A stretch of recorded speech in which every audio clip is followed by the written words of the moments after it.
So, মাটিটো ready কৰি আমি প্লটিং কৰি দিলো স্যাৰ মোৰ 374 হয় স্যাৰ মই তিনিবাৰ ওয়াৰ্ড মেম্বাৰ স্যাৰ এতিয়া মাটিটো লৈ তই সন্তুষ্ট হৈছ হয় স্যাৰ অসন্তুষ্ট হোৱা নাই আমাৰ মানুহ যাবলৈ ৰেডি আছে 374 স্যার 930 ফ্যামিলি টোটাল ফ্যামিলি গম পাইছো 374 আপুনি যিহেতু মানে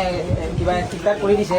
তো সেইকাৰণে মই কৈছো যে অতি সোনকালে দিব লাগে কাৰণ 374 কাৰণ মোৰ 374 ফ্যামিলি নাই বিক্ৰম কি হৈ গ'ল আৰু মাটি তেওঁলোকৰ ফাইনেল হ'ল তেওঁলোক মোৰ তাত আহিছে তেওঁলোকৰ এতিয়া প্ৰব্লেমটো হ'ল ঘৰ কেনেকৈ বনাম স্যাৰ হয় তোৰ এতিয়া 374 আৰু 930 পাকটো কচোন মই বুজি পোৱা নাই মানে টোটাল ফ্যামিলিটো আছে 930 স্যাৰ 930 স্যাৰ 374 অলৰেডি সাৰে ডিসি সাৰে আমাক অলৰেডি তাত ঠিকঠাক কৰিছে বাকীখিনিতো বেলেঞ্চ আছে কিন্তু 374 টোকে অতি সোনকালে পঠিয়াব লাগে বাকীখিনি নাযাওঁ বুলি কৈছে নাই নেযায় নহয় স্যাৰ ৰেডি হৈ আছে মই ৰেডি আছো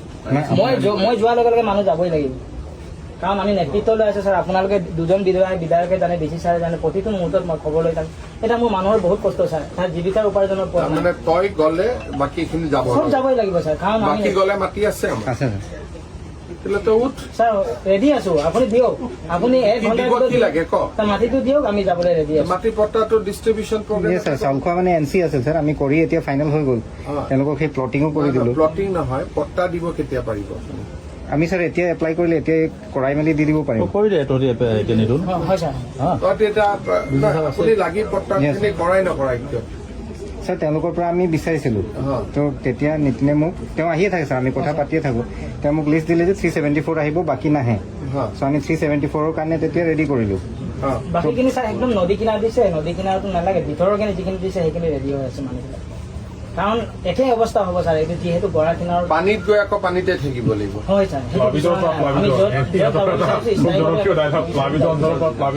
আৰু মানুহবিলাকৰ বহুত কষ্ট হৈছে স্যাৰ বান সাহাৰ্য যিহেতু আপুনি শিৱসাগৰ নাজিৰাবিলাকত দি আছে আমাৰ মানুহবিলাক এতিয়াও ছমাহ হ'ল পানী কোনো অসুবিধা নাই নহয় স্যাৰ মানে পুৰা অসুবিধা দি দিব কালিয়ে দি দিব হয় স্যাৰ কি লাগে